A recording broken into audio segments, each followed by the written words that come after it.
And welcome to Magic, Self and Spirit podcast. This is our second podcast in a series of Let's Say Forever as a good goal.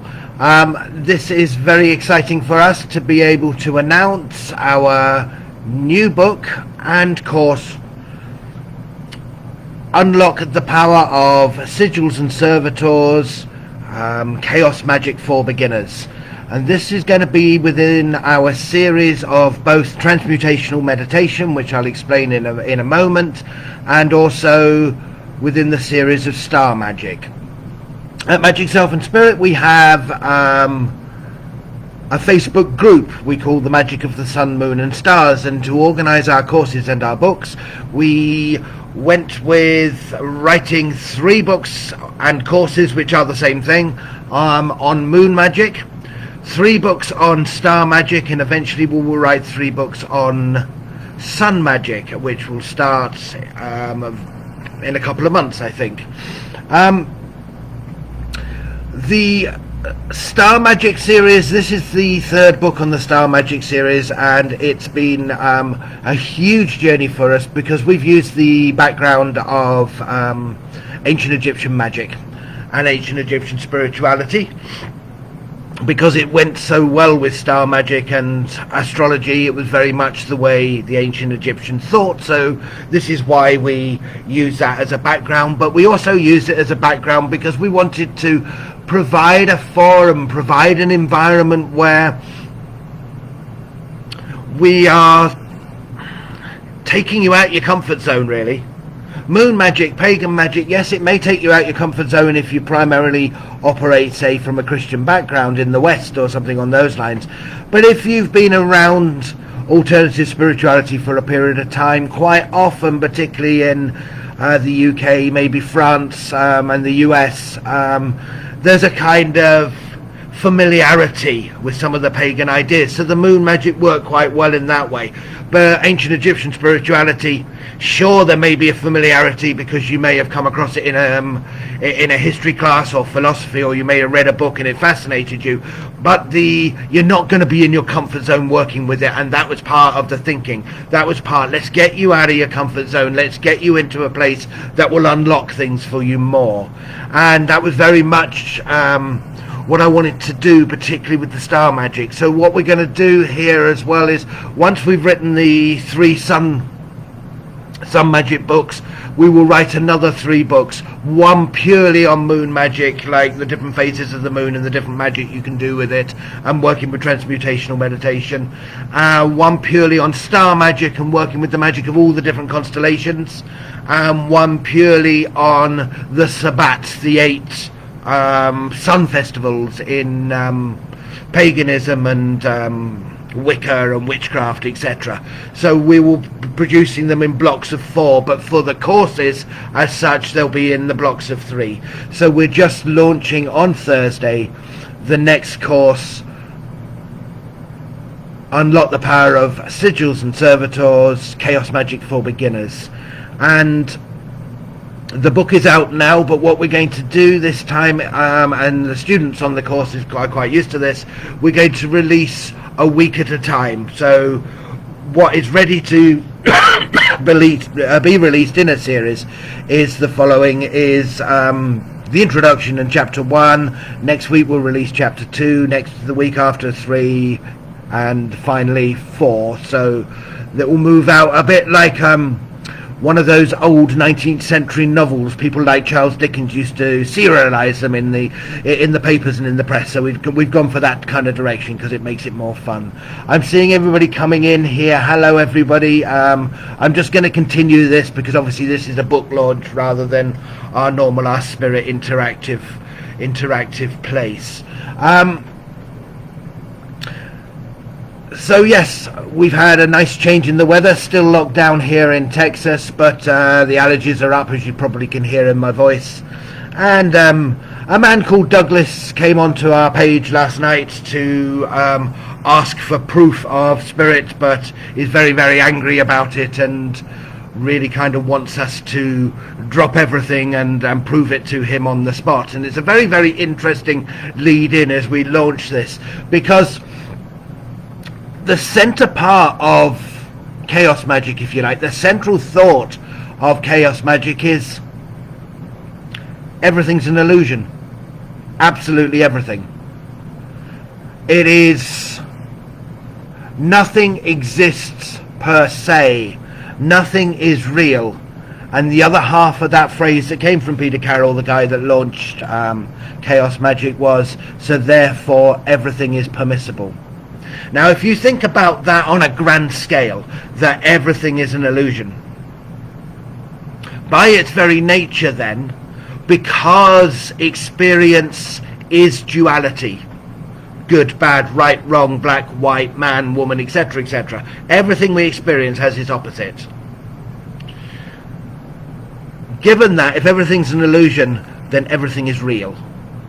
Both sides of the equation work. And this is the beauty of chaos magic. You can have any system or thought or, belief system. So you can have Christianity, Catholicism, for example. And you can see it as a system, and let's imagine it is a mask that we put on. Now, the mask has got rules. The rules are very simple. They are, follow this belief, believe it with all your heart, believe it with all your strength, take all the actions around it, and you will get the benefits from it. Now, if you think about it, any system or any mask really is that. If you are not going to believe, if you are going to stay skeptic in everything, which I'm perfectly happy for you to do, that works as an individual mask itself. It is prove it, prove it, prove it, prove it. It is give everybody else the responsibility, the onus of proof before you'll allow yourself to experience something. And fine, if an individual person or groups of people wish to live in that way, I don't have a problem with that. Usually that particular mask goes hand in hand with another mask called science. And science is really the rebellious child of monotheistic religion that came out middle of the 19th century. And it, very similar, brings us through amazing results when you wear that mask, and also terrifying results when you wear that mask. We only really need to look at, say, Nagasaki and Hiroshima in the Second World War to demonstrate the negativity as well as the positivity of science.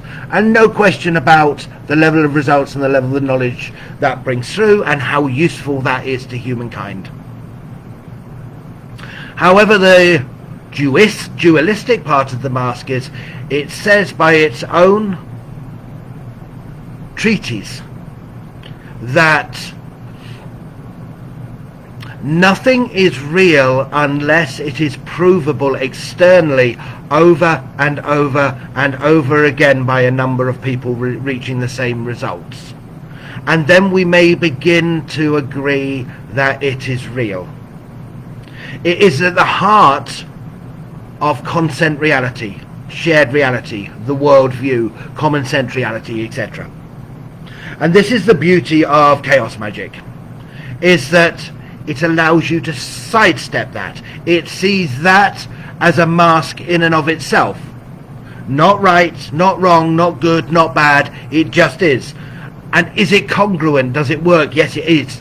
And yes, it does absolutely work. Does it answer every question? No, it doesn't. It also says, if the measurement of reality is it's externally provable over and over and over again, where is the external proof that that statement is correct? And it lacks there. Now, I'm not going to do a thing on science. I'm just giving an example that all the masks, all the possibilities, in and of themselves are congruent. They all work, and they've all got their negativities where they don't work, including chaos magic, including what I'm saying here. Now, chaos magic was brought out as an idea, as a statement, as a range of books, courses, etc. in the 1970s in the UK. Now, obviously it had been around before in different forms of thinking, but it came together as something called chaos magic.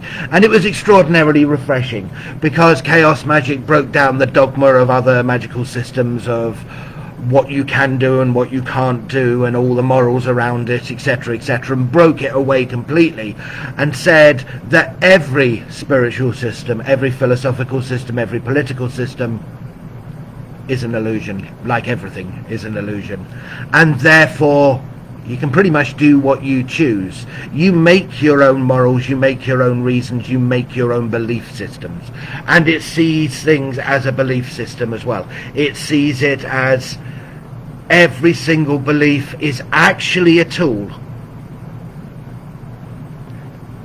We live in consent reality in this idea that I have my beliefs. Nothing wrong with that, except you fix your belief, you fix your experience, more or less. Now remember, what I'm saying here is illusion too. I'm not claiming to any truth here. We have to be really clear on this one. About, I don't know how long ago, maybe 15 years ago, I did an experiment. Some of you that know me may know the experiment. I decided that I was going to believe a whole lot of things. And I set myself 3 rules. One is that I could only believe them one at a time. The second rule was that it wasn't just a thought, it wasn't just a belief, it was a lived belief, it was an action belief. It was the full experience of the belief. And the third was I could only believe those things for 3 weeks. And I set myself a time limit of 6 months. So I became a Catholic. I went to church, I went to Mass, I did the Mala beads. I was by far the most active Catholic in the parish. I was a zealot. I lived it that way, because that was the experiment. And after 3 weeks I stopped. And then I joined a political party. And I pretty much did the equivalent of those. I was the most active member of that political party in the area. I was at all the meetings, I was delivering all the leaflets, talking to all the people. I did as much as, and much more than pretty much anybody else in that period of time for 3 weeks. And after 3 weeks I stopped. And then I think it was meditating with the Buddhists, the mindfulness meditations, and I don't know, they may do it twice a day, I did it 6 times a day or something like that. That kind of real zealot approach to it. Did it for 3 weeks and then I stopped. And I continued in this way. I can't remember all of them. I continued in this way that every 3 weeks I would change a belief system, or shall we put it another way, put on another mask. And lived those experiences with total belief and zealotry for those 3 weeks. At the end of 6 months, fortunately the experiment was ready to stop. What was really obvious from the experiment was that reality looks completely different depending on which mask you're wearing. That consciousness, reality, and experience come from the beliefs that we're employing, either consciously or unconsciously. Now, I know there's a flaw to the experiment to a certain extent, because I couldn't clear all of the unconscious belief systems from my own background and experience and my ancestry and my bloodlines and my past lives and, I don't know, humanity and all the rest of it before I did it. So I see that there was one there, but that wasn't the point of the experiment. The point of the experiment was, how does reality look if I do this?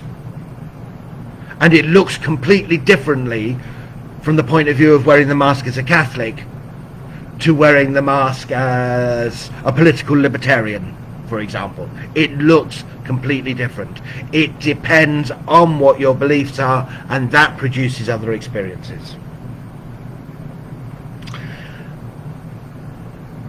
And to build on this,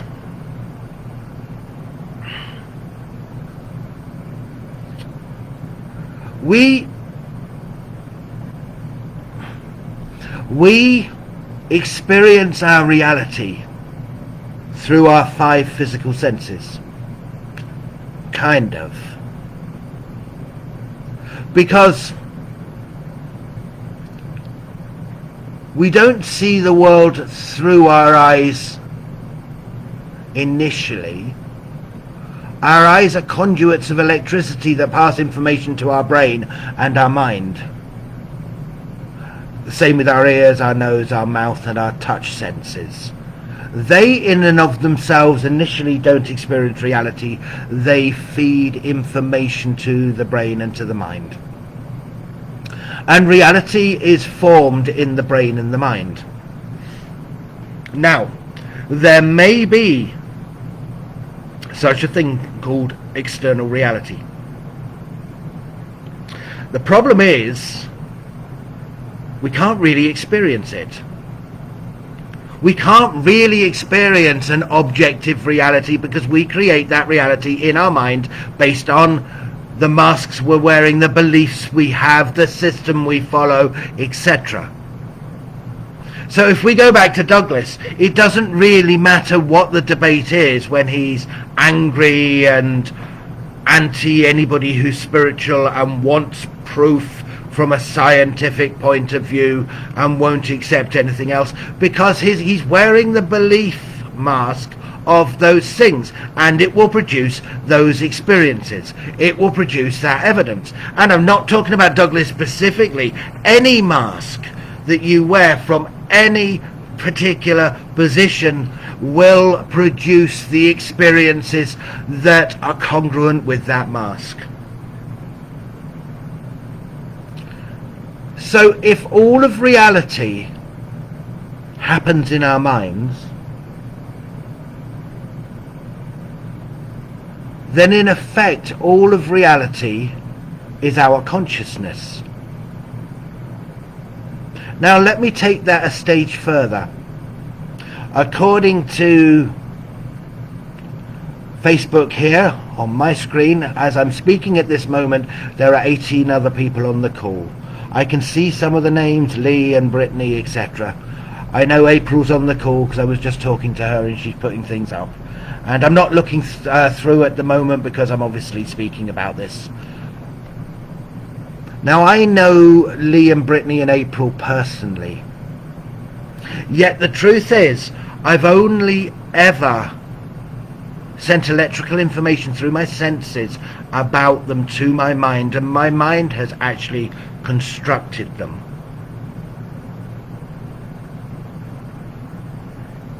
So, in one way of thinking, Lee, Brittany, April, and whoever else are actually me. They're actually my consciousness. In actual fact, everything I see, experience, hear, feel, touch, I'm experiencing myself and my consciousness. Now, given that, knowing that I know belief is a tool and it can change my consciousness, and knowing that I know by wearing that mask I can change my consciousness, so therefore I can change my reality, I'm in this very, very interesting place. I can work on my own consciousness to change my reality and my experience of reality. And this was one of the wonderful things for me that chaos magic does. Other people interpret chaos magic completely differently. That's fine. Those other people are parts of me anyway, as I've just said. But it's absolutely fine. I don't have a difficulty with it, because there really isn't a central thesis that you have to follow as a chaos magician, because everything's illusion. It's really to do with your own consciousness. That's the whole point. And there are two areas that we're working with on this consciousness, on this course in this book. And they're both very related to sigil magic, but they both have their histories beyond, both very related to chaos magic, but they both have their histories beyond chaos magic and are older than chaos magic. One is sigil magic, and the other is thought forms, or to use their other names, servitors, tulpas, egregores, etc. But they're the three main ones. Let's start with sigils first. Sigils are primarily symbols. They represent something. They are metaphor. To do sigil magic, one of the ways that I do this, or anybody does this, is I write down an intention. Now, one of the simple ways that comes from a guy called Austin Osman Spare, who was a magician and an artist and died in the 1950s, and set up whole systems of sigils, and this is where a lot of the modern day sigil magic comes from, although chaos magic as a system didn't exist until after he died. Is I'd write an intention, something like, it is my will that, and whatever magic I'm intending to do. So it is my will that this podcast goes very well, shall we say. I'd probably be a little bit more specific if I was actually doing the magic. So what you'd do is you'd write that down, and then under Osman Spare's system, you take out any letter that is written more than once out of the system. And then you design the letters, like molding a design into a beautiful shape that one letter comes out of the other. So, the letter W and the letter M can be the same, but one's upside down. The letter L going that way, you could have the letter F growing out the side of it, and you make a shape, you make a symbol out of it to represent your intention for your magic. Now, there are other magicians. I can think of the comic artist and chaos magician, what's his name? Grant. It will come back to me in a minute. I had it on the tip of my tongue and it vanished. A guy from Glasgow, really interesting guy from Glasgow, who does his chaos magic by drawing cartoon comic strips. And the main character of the cartoon comic strip is him. And he creates all sorts of things in this cartoon comic strip that he draws and publishes, and they seem to happen in his life. Fascinating character. Speaks with one of those really, really thick, strong Scottish accents that you're going, what? Fortunately, I've lived in Scotland, so I can understand him. Grant Morrison, his name is. Now, he suggested not only taking out the double letters, but also taking out all of the vowels, because it reduces from an average sentence the amount of letters you're building into a sigil shape. And then you place that in a circle. The circle represents either protection or your consciousness or whatever belief system you want to put in there. So you place it in a circle. And the point is that you kind of let go of the intention at that point, because the sigil then becomes to represent the intention. And there are a whole number of ways of charging that sigil. You can charge that sigil through meditation. You can charge that sigil through focusing your attention and staring, with your gaze, making your gaze soft and hazy, and with that looking through, staring through if you like, but with no tension, through the sigil into the astral world, and just stay there until the sigil starts moving or changing or whichever.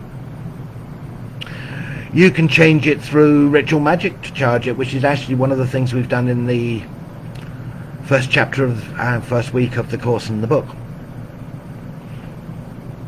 You can charge it with masturbation. As you reach orgasm, visualize the sigil.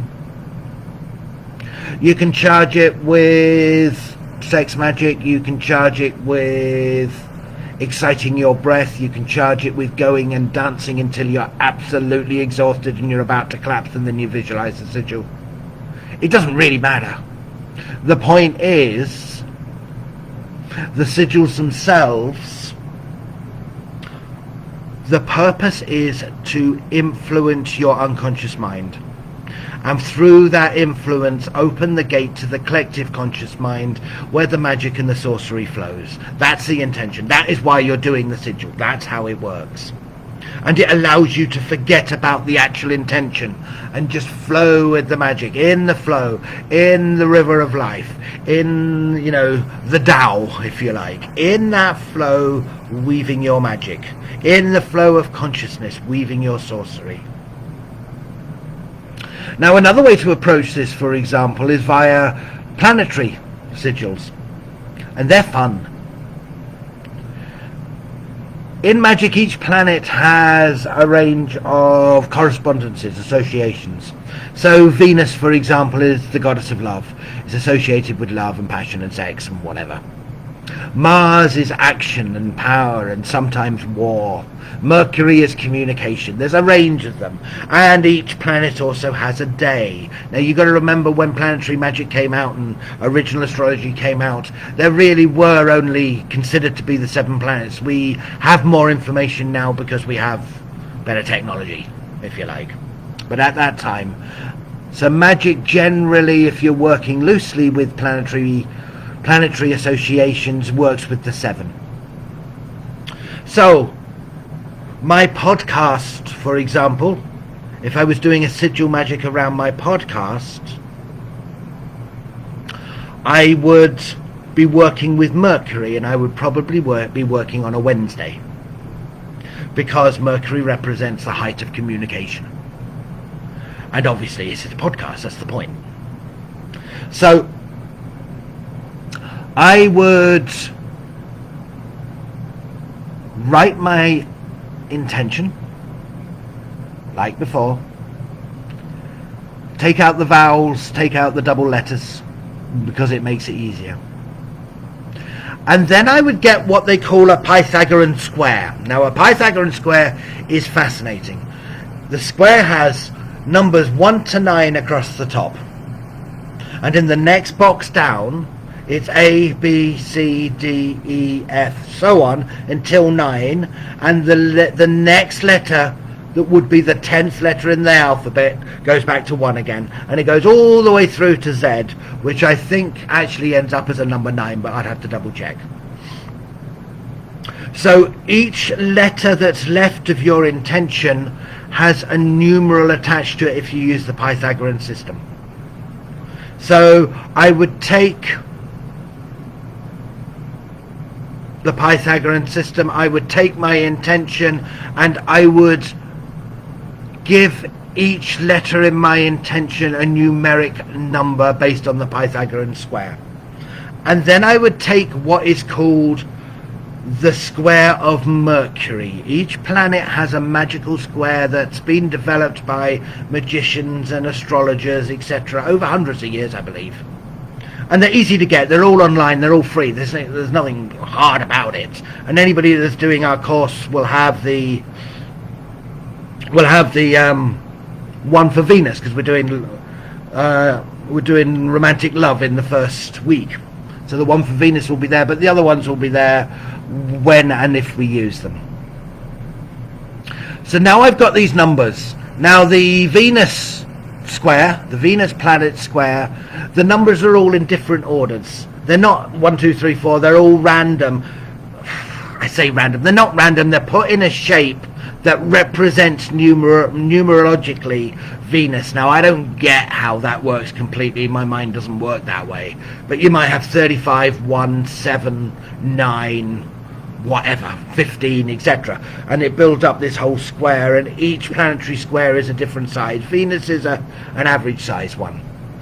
And then what I do is I map with the numbers from the Pythagorean square of my intention, I map it onto the Venus square. So the first letter, say, was 6, so I find the number 6, and I draw a circle there. And the next letter is, I don't know, 9, so I'll bend it round and find the number 9 on the Venus square.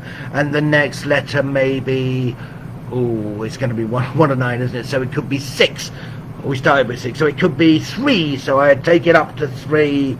And the next letter may be 5, etc. And I go through all the numbers that I've created around from the Pythagorean theory with my intention, and it will create a shape. And at the beginning of that line I started drawing, I put a little circle, and at the end I put a vertical line which represents the beginning and the end of the sigil. And then I draw a big circle on a piece of paper, and I place in there, I copy into there the sigil that I've just created on the square of Venus. Now, I can charge it in the ways that we talked about before. I can work in those kind of ways. I can really kind of push that. And there's nothing unusual about doing that. But there are other options too. There's something called planetary hours, which aren't quite the same as hours. That in each day and night, each planet is represented on certain times, and that varies in its mathematical measurement. So for an hour we may be actually in the on the day of Mars, for example, at the moment, Martis, Tuesday, but we may be in the planetary hour of, I don't know, the Sun, or Venus, or Jupiter. And these are mathematically worked out over 24 hours, one planet following the next, have a ruling hour. And you can get these online. They're not difficult, they're free. So because I'm working with Mercury and I'm working with my podcast, etc., I may well charge the sigil that I've just created in the hour of Mercury. Now, when you're working with planetary magic, I may well wait until tomorrow, Wednesday, Mercury Day, miércoles in Spanish, similar in French. I don't speak French, but Mercury is suggested in the name in the other languages, the Latin languages, not quite so much in English. And find the hour of Mercury, or the hours of Mercury, because there's more than one, in that 24-hour period of Mercury's Day, of Wednesday, and charge the sigil in the ways that were described before in the hour of Mercury on Mercury's Day, and put the energy and magic in there that way. And then turn the sigil over, fold it up, put it in my pocket, put it in my wallet, put it away. Don't look at it again, don't think about it. And that's the basis of sigil magic. Now we go into obviously much more detail than that, because there's another layer of sigil magic which we will bring out next week, which we will bring out not on the podcast, but we'll bring out in our course and our book next week, as we serialize our magic like a 19th century romantic author. And sigils or seals have been used for centuries in magic, in different kinds of magic. Angels, demons, different divinity have their own sigils. And these spirit beings have attributions, correspondences, associations with different skills, different knowledge, different power, depending on what you're doing. And you can use their sigils and charge it in the ways that we've discussed, and probably many more. And work with the magic closest, the sigil closest to your intention. So again, I may work with the symbol or the sigil of Tehuti, who the Greeks called Thoth, which is what we've been doing actually in this week and this chapter of the book. Because he's the master. He's the master of mathematics, he's the master of magic, he's the master of astrology, communication, writing. He invented the hieroglyphics in the myth of Tehuti. He writes the balance of your life. He records everything. He understands the magic of writing. Because as I'm writing, as we're just writing at the moment, the 6th book since lockdown, since the middle of March, we're bringing out the 6th book we've written in that time. I can promise you the process of writing itself is magical. The thoughts about your books, your courses, your knowledge don't come just with the thoughts. The real knowledge comes when you're actually writing them. When you're actually taking action, it piles through. But I digress. When you're working in that kind of way, when you're working with the magic of sigils that have been worked with by thousands, probably thousands, I doubt it's millions, of magicians over the centuries, over a particular intention with those particular beings, that's a different type of sigil magic, but it's still the same kind of principle.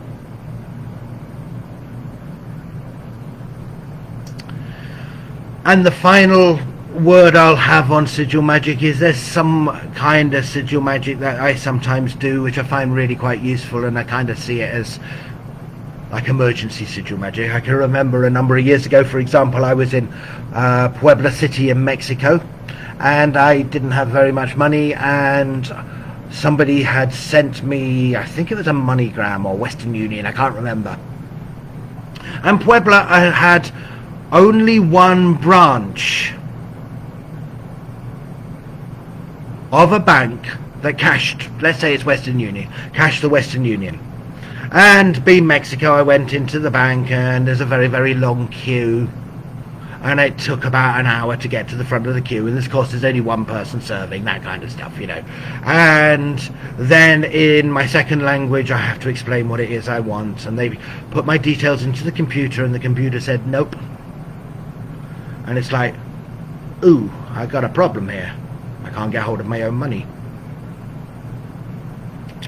So I left the bank, and I was walking along the street, and I looked up into the sky, and I said, like through a telegraph, telepathically, give me a sigil to resolve this issue now. And immediately a symbol came into my mind, and I imagined it in a circle, and I imagined it catch fire and drop into my unconscious mind. And I turned a corner. I didn't actually know where I was going. I turned a corner, and there was another branch of that bank I'd just been in that cashed the Western Union. And there was nobody else in there, no other customer. And I walked straight up to the teller. I spoke to them. I said, I've got money for Western Union here. Here's the evidence. Here's the ID. They typed it into the computer, and they said, yeah, no problem, and gave me the money immediately. Now, sometimes you can work with sigils like that. They're powerful. But I do see them sometimes also as gateways to other levels of magic, to other things in magic. They're like a key that unlocks the door. They can change my consciousness, they can change my mood, they can change my emotions into whatever it is that is desirable and useful for me. Now, the other things that we're working here are let me get that grammar in the right order. The other things that we're working with here are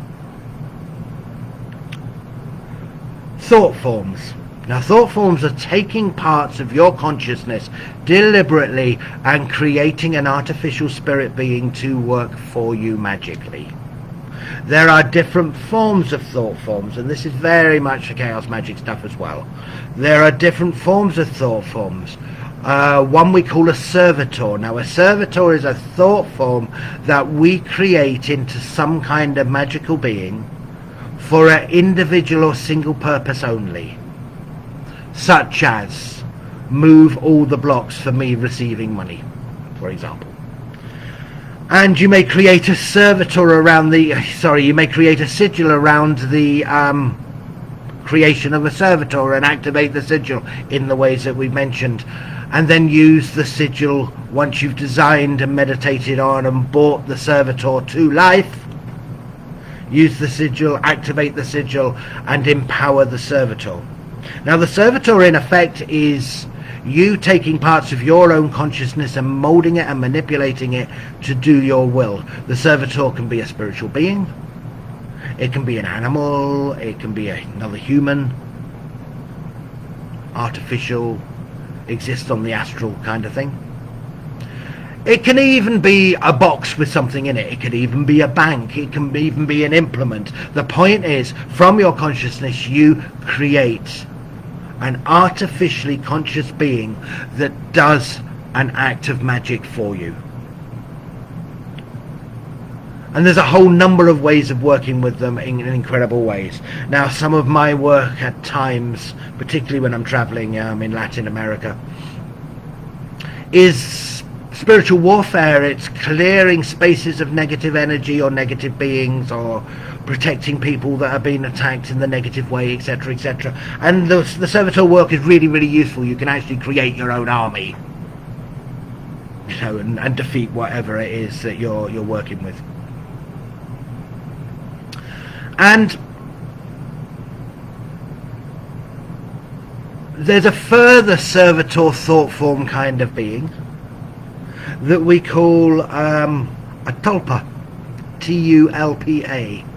Now, a Tulpa is a servitor, a thought form that you develop as a magician, but you imbue it with the ability to evolve. You imbue it with the ability to grow. It still serves you, but it doesn't get limited by its own programming. It grows, it empowers. And these are quite useful. You can build tulpas, say, base them on divine beings, for example, to cause your spirituality and your magic and power to grow. You can work in those kind of ways with them, and they really kind of work quite powerfully. Now, think back to what we were saying earlier about everything is illusion, so therefore everything is permissible.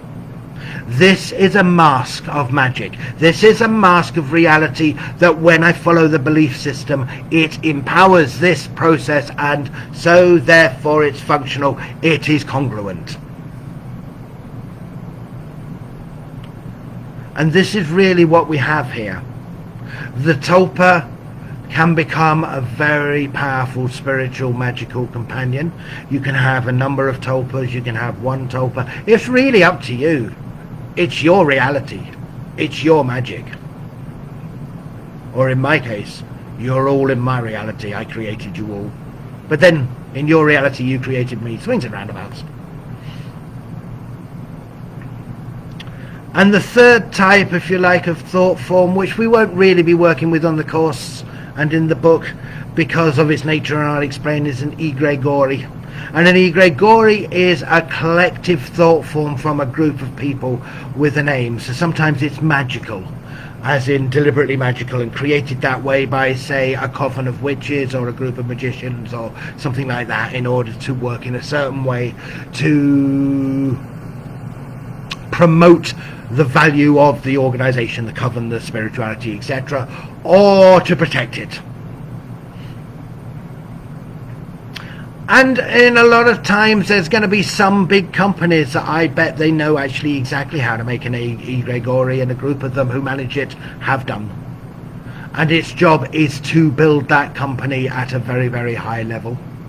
Now, if you think about a lot of the big companies out there, you think about a lot of the multinational companies, they've all got symbols, sigils.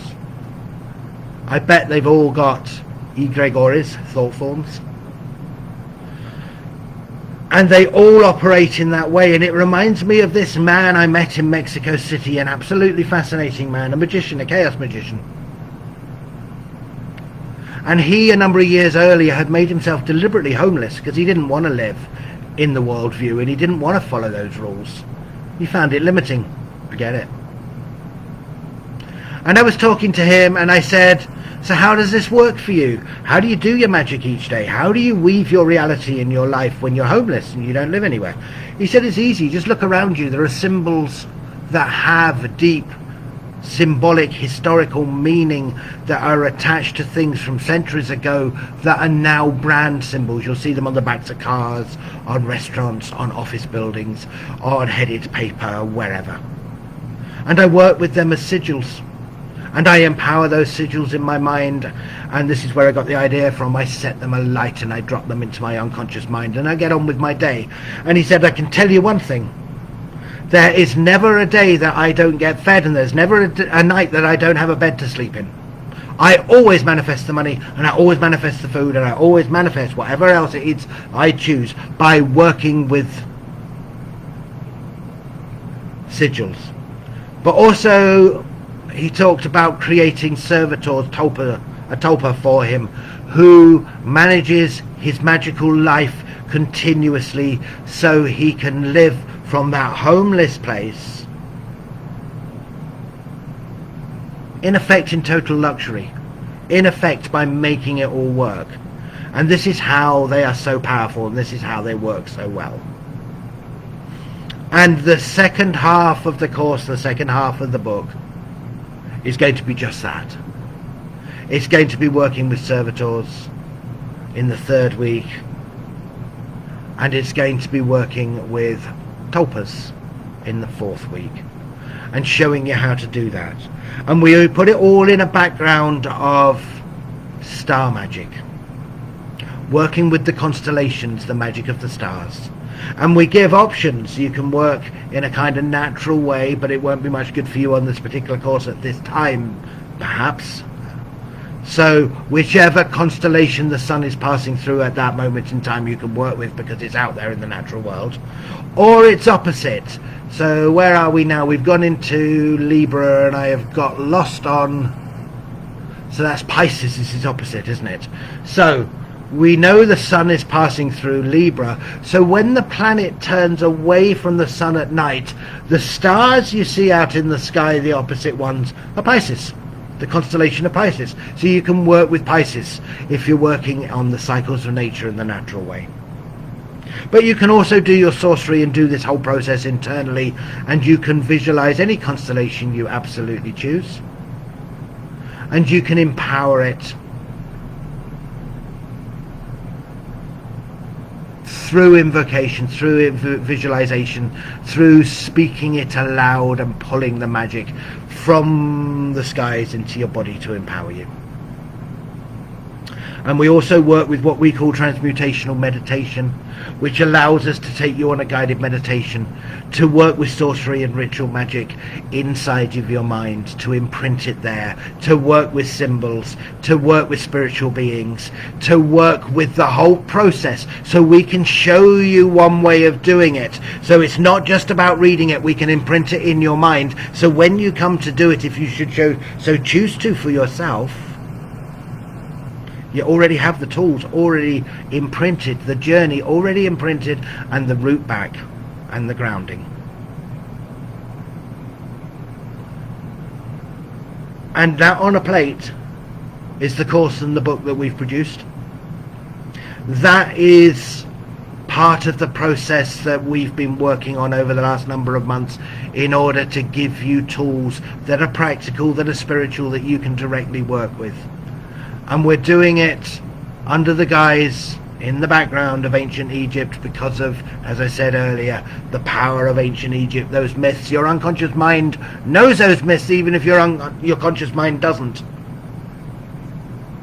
And working with that energy again unlocks things for you and helps you with your spiritual development and empowers you.